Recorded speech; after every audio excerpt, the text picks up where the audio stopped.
Hey guys, it's John McNamara, host, Running Vegas. We're talking local sports, business, real estate. If you guys like what you see, like, subscribe, follow us on Running Vegas podcast on Instagram. And today, we got a special guest, Damien Bauman, COO, Woo Fortune Cookie in the house. What's up, man? Thanks, man. I appreciate you coming on. I'm super excited to have you on. I'm glad you're excited. I hope you're cool. excited. No, I'm definitely excited, man. Okay, glad cool. to be here. Glad to get the invite. Come on.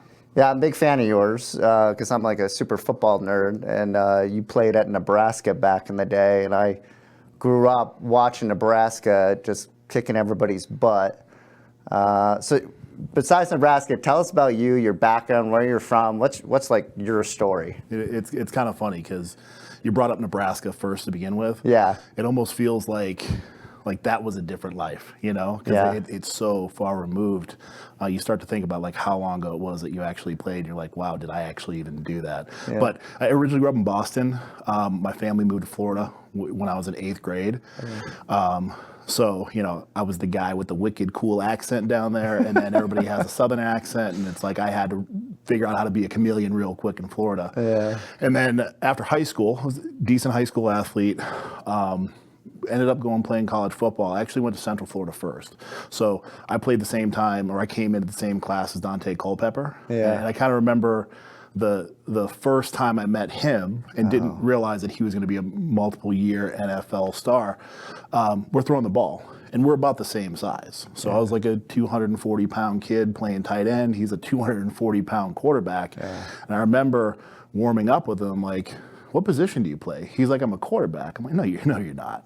So it kind of funny, you know, years later, he was kind of known as being that bigger quarterback. And as long as I played, it almost felt like as I put on weight, he put on weight too. As he got up to that 280-pound size, that's kind of where I was. But that's where I kind of started my collegiate career.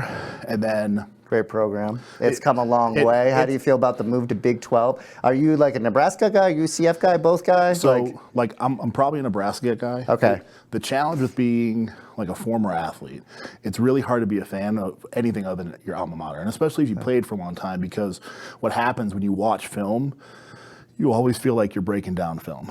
Yeah. Because a part of practice is you go in there and for an hour, you're always watching yourself and watching what you're doing right and what you're doing wrong. And like if I go to the Raiders game, I have Raiders season tickets. Oh, cool. I still go there. Like the best is when it's like preseason, because my wife go there and I go there, and normally we'll have somebody sitting between us. Like we got 4 tickets, so the kids will come, and she's texting me numbers. And what she's doing is she's texting me the guys who she thinks is going to get cut next, because I taught her to watch football the same way I watch football. Oh, that's cool. So she can watch, like she's probably a better offensive or defensive line coach than some of the coaches coaching in college or high school right now, because like I taught her how to watch the game with the technical eye of what guys are doing right or wrong, because the whole time I watch football, I normally watch what people are doing wrong, not watching for big plays. So I ended up transferring up to Nebraska. I had some academic issues when I was at UCF. I was doing the whole stay out till 6 a.m. before Snoop Dogg said it was cool.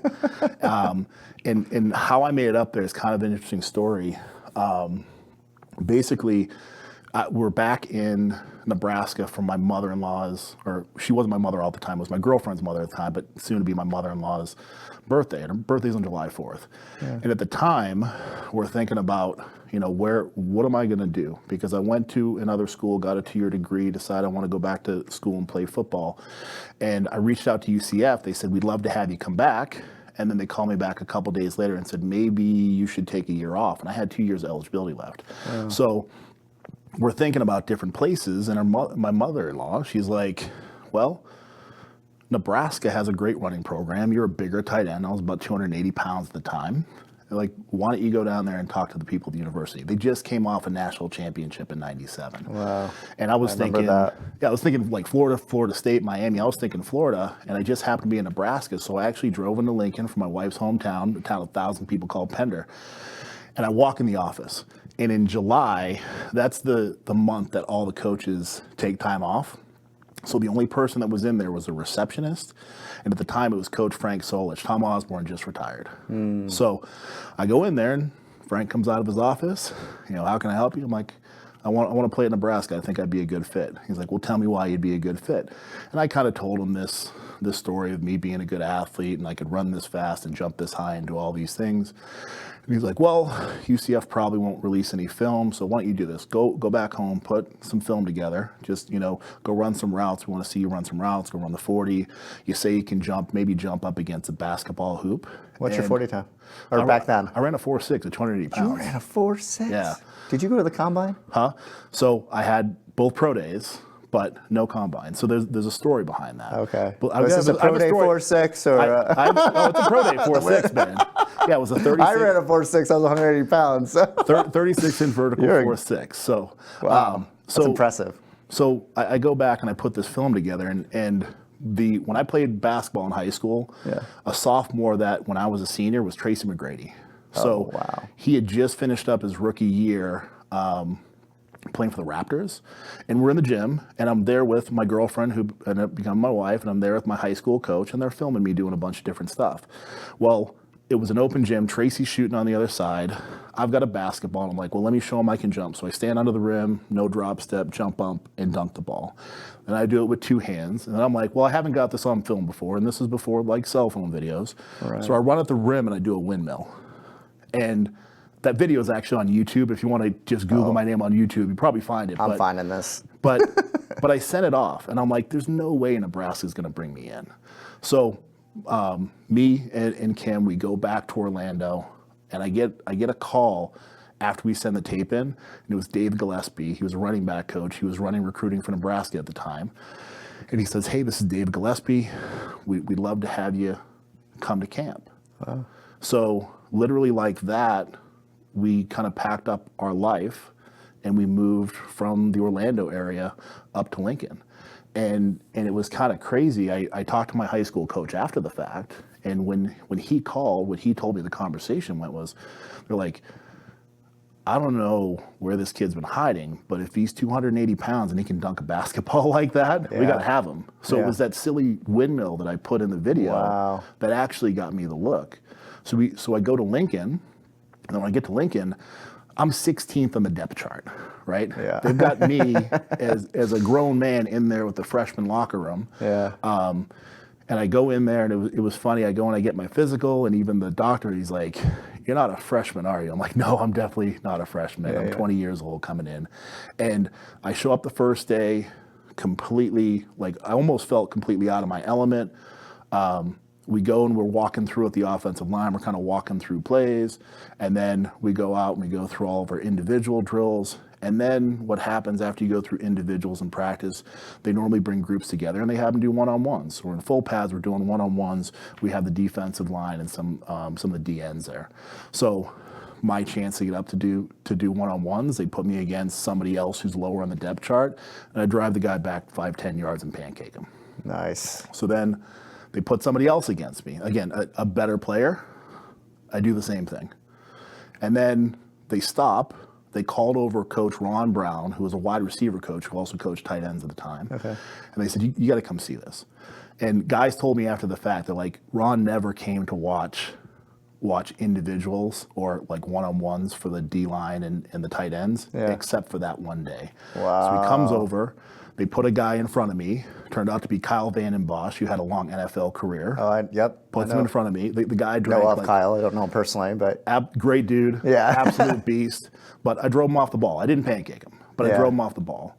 So then Coach Brown takes me to the side, and he grabs another guy, Travis, who's a grad assistant at the time, and he says, hey, here's what I want you to do. Get him a white jersey.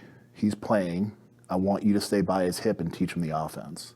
So I went from 14th in the depth chart to 3rd in the depth chart with about 15, 20 minutes of practice. Wow. And for me, coming from Florida, like you grew up in Florida, people talk about college football. It's an argument about Florida State, Miami. Like everybody kind of has their team. When I went to Nebraska, it was a different world. Like everybody in Nebraska was a Nebraska football fan at that point in time. Yeah. Your closest professional team was 3.5 hours away down in Kansas City. So Nebraska football was kind of everything. So I went from a bigger city where there's plenty of stuff to do, and definitely UCF wasn't the big thing to do in town. Yeah. To where everybody knew who you were in Lincoln. Yeah, that's cool. How was Lincoln? And that stadium is huge. It sits like 100,000 people, right? So Like they still, it doesn't sit, I think it's somewhere in the 80s, like high 80s, 90s. okay. But they still Feels, have, when you look at it. they still have the record for most consecutive sellouts.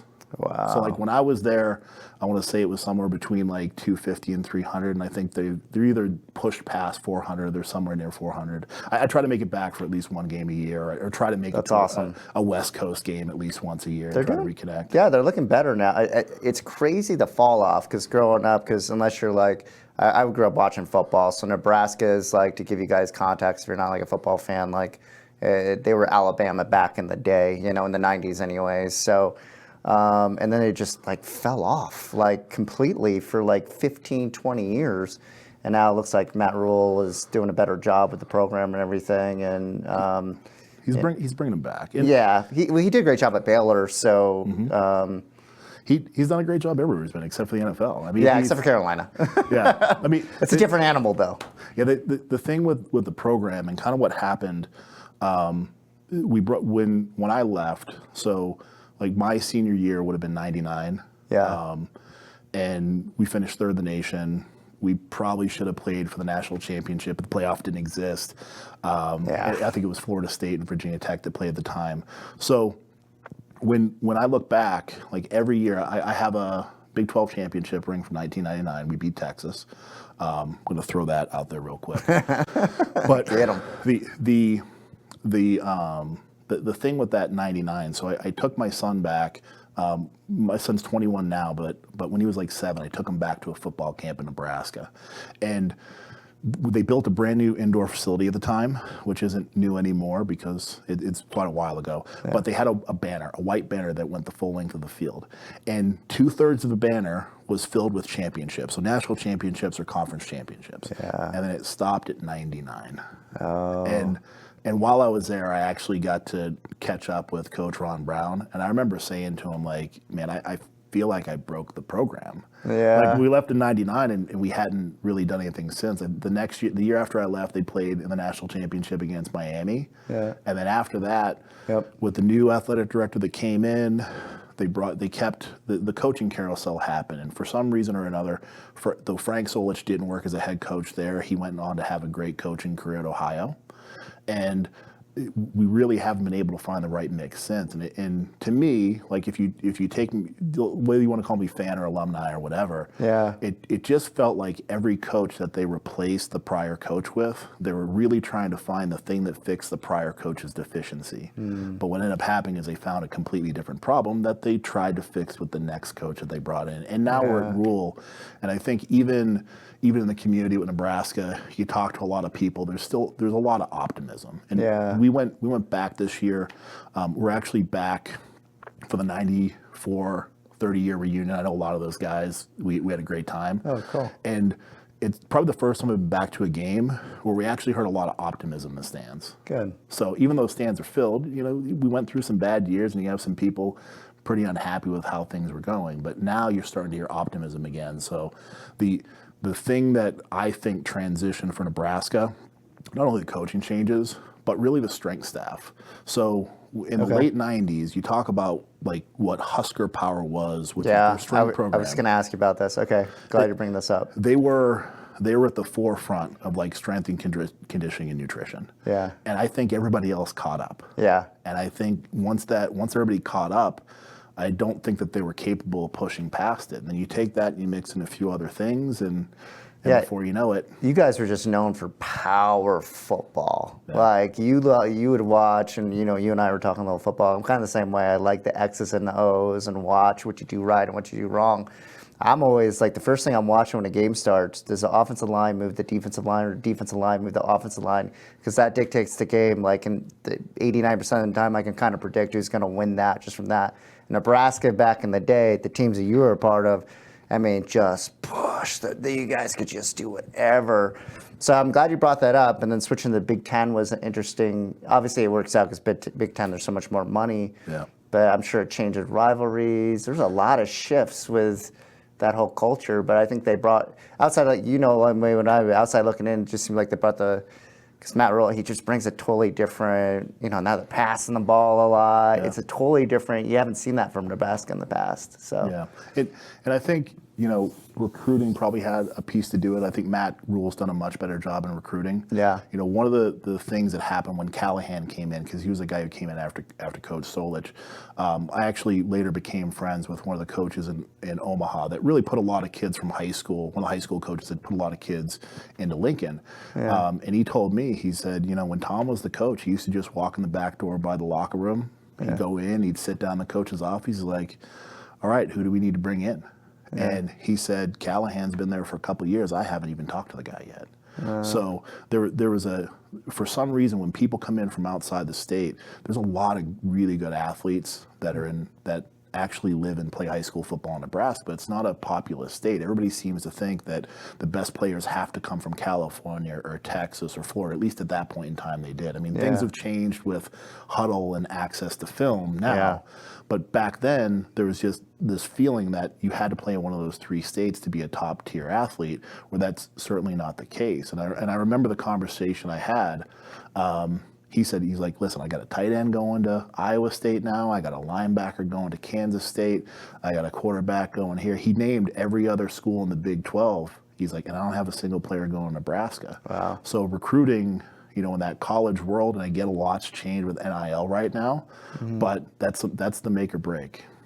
Yeah, I agree with that. And do you watch UNLV football at all? I do. I catch a couple of games. I actually went to the bowl game and kind of got a kick out of watching, was it Nava come back with USC and actually get to play back. Oh yeah, Vegas. that was cool, right? Yeah. I didn't get to go to that game. I got invited, but I couldn't make it. But yeah, one thing about UNLV, it's not the same thing. Nebraska and UNLV are very different programs. Yeah. But one thing I liked about Barry Odom, he's like, hey, we're going to protect the local prospects here, because nobody recruited Las Vegas, and it seemed like such a waste because they have like 15 Division I players, 15 to 25 Division I players. You have Bishop Gorman down the road, which is the best high school football program in the nation. And the coaches don't even bother Las Vegas. They go to California. They go to Texas. So there is something about like protecting your house a little bit and getting talent. And then the thing is, like, there's, as you know too, like recruiting is like, you might be a 4-star or 2-star, but like they're just stars. So if you have them in your backyard, you get to see those kids and you're like, oh, this kid's legit.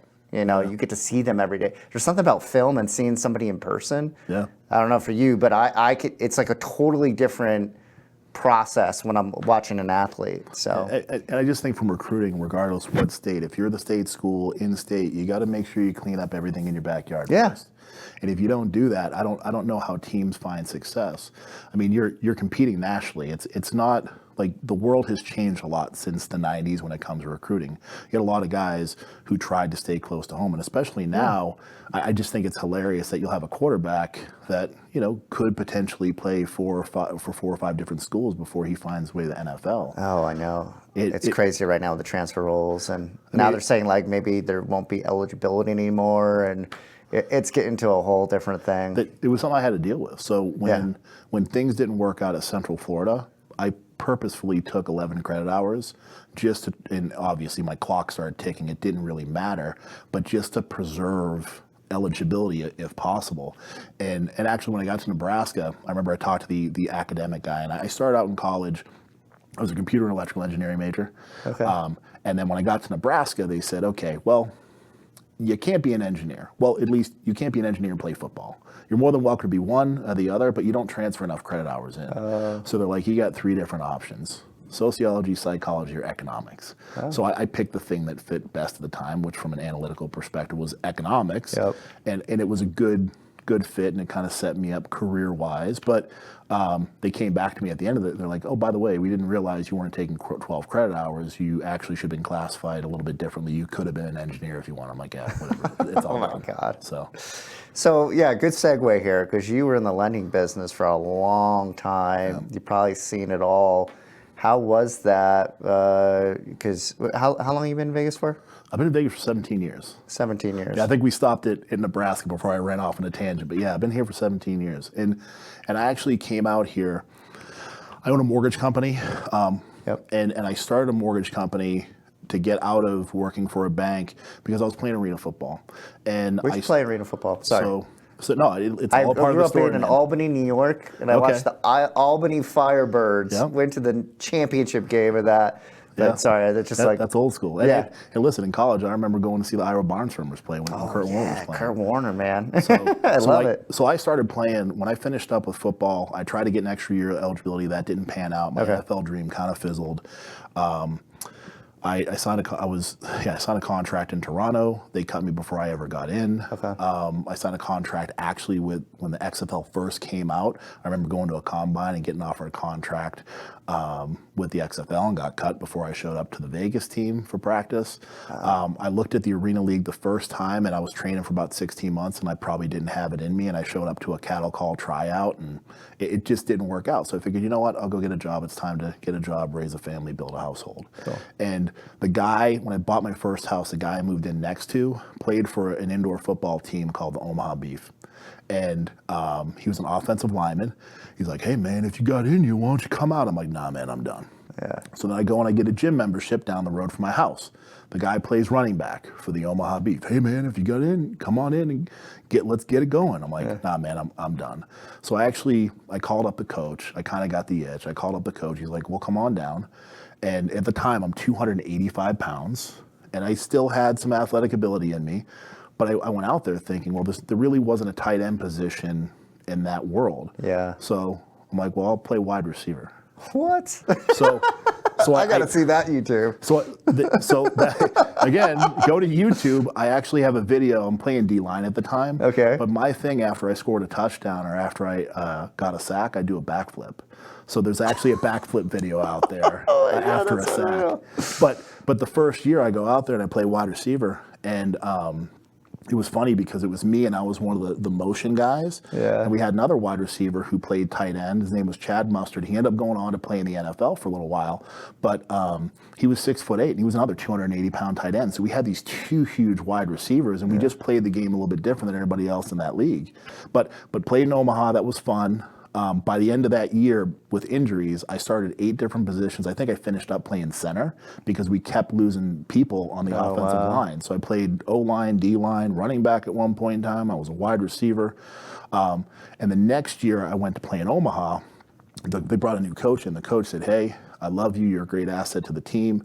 The problem is I don't have room in my offense for a 280-pound wide receiver. You either got to lose like 40, 50 pounds and get faster, or if you put on like 15 pounds, you'd probably be one hell of a defensive lineman. Yeah. And I thought, like, I could just walk into the gym and eat a pizza, put on 15 pounds. Yeah. So that's the route I went. And the rest of my career playing indoors, that's actually where I thrived. So I ended up playing in New York. I played in Sioux City. I played in Austin. And I played in Kansas City. And You're in New York City? So it was the Dragons. It was out in Long Island. Oh, I think I remember. Okay. Yeah. So and I played in Kansas City, and I finished my career up in New Orleans. And the funny thing about New Orleans, so let's go to Kansas City because that's kind of how I got to Vegas. Yeah. When I was in Kansas City, they brought a guy in to work out, and he's an absolute beast, still a really good friend to this day. He's the reason why I came to Las Vegas. I remember I walk in the locker room, and this 6'6" dude, giant afro, standing there just yoked up next to my locker, and he's already ready. And we're just getting there to get ready for practice. And I'm like, hey, man, what's up? He has a great workout. They offered to sign him. He was from Vegas. His name's Tyshawn Whitson. It's my boy T.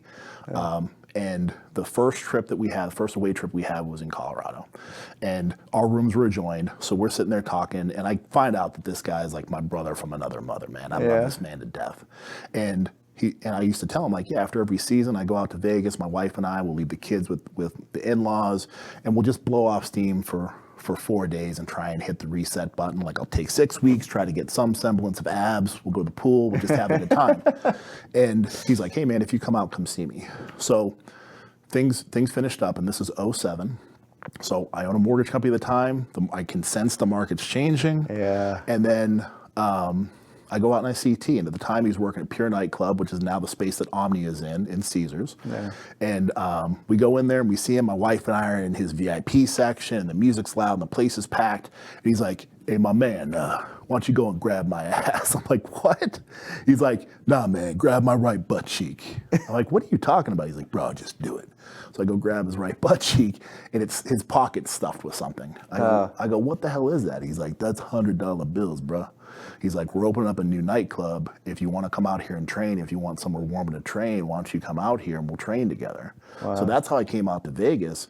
LAX opened up at the Luxor, which is now the esports lounge that they have over there. Yep. I went to LA when I moved here. Yeah. I partied there. Yep. You probably kicked me out a couple times. I may have taken you out the back door, but worked in the nightclub industry. I said, if I'm going to go out here, I'm going to give myself 5 years.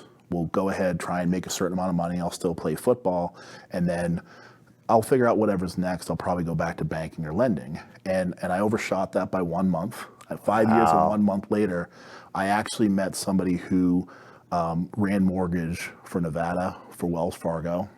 I was coaching this kid in football. I mean, it was chance. Like a lot of the opportunities I've got, a lot of it ties back to football in like some odd way. Like I met my wife through my high school quarterback because he was from her small town in Nebraska. Like wow. I owe a lot of things to this sport. I don't think it's like a meathead sport. Like there's a lot of great things and connections that have come from it. But so worked in the nightclub industry, kind of pivoted, and then went back into mortgage lending, worked for Wells Fargo for a little bit. And then the same individual that brought me into Wells Fargo, we said, hey, we're building a construction product and department at Nevada State Bank. You're the only person I trust in town to take this and run with it.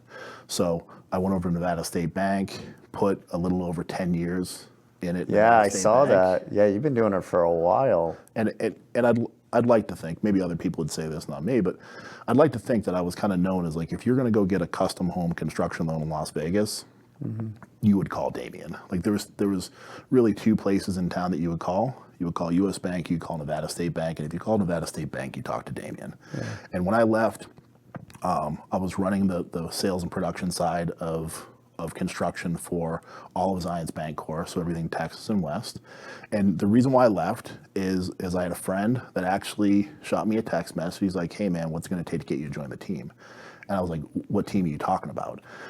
And I'm like, are we talking about like a drunken volleyball team? Like, what are we doing? And he's like, and then he threw out the name of his company. And I said, okay, let's talk when I get back in town, because I was out of town. And he came to me, and this is a very dear friend of mine, Justin Wu. He came to me and he's like, when I first met him, it was about a decade ago, and he had just moved out to Vegas. He has had a very successful career in advertising and PR with his company out there.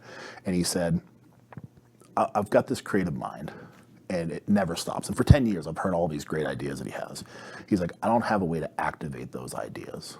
So I want to put together another marketing company out here. We have kind of our niche out there in California. I want to do something completely different. So we put this company together called Wu Fortune Cookie. And since then, we've been growing. We've taken on what we're doing. We're probably less marketing company, probably more venture studio. Okay. For the most part, what happens is I'll get a text message that says, what do you think about this? And then a week later, it turns into a business. Oh, wow. So like one of the more interesting one that's come up lately, because we have a handful of for-profit entities, we have a handful of nonprofits. We have an entity called Fortune Events. So we're basically a higher end catering company. Okay. The first event that we did, basically it turned out to, hey, do you want to go grab dinner with Chef Gary? And then a week later, we're starting a company. 87 days later, we're the food behind Gordon's Garage and the paddock for F1, for the Las Vegas Grand Prix.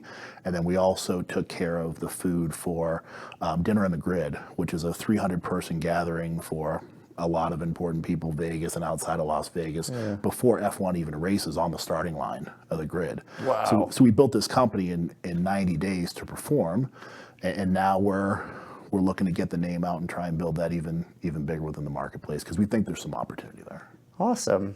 Well, man, yeah, I was excited to have you on because you're like super successful.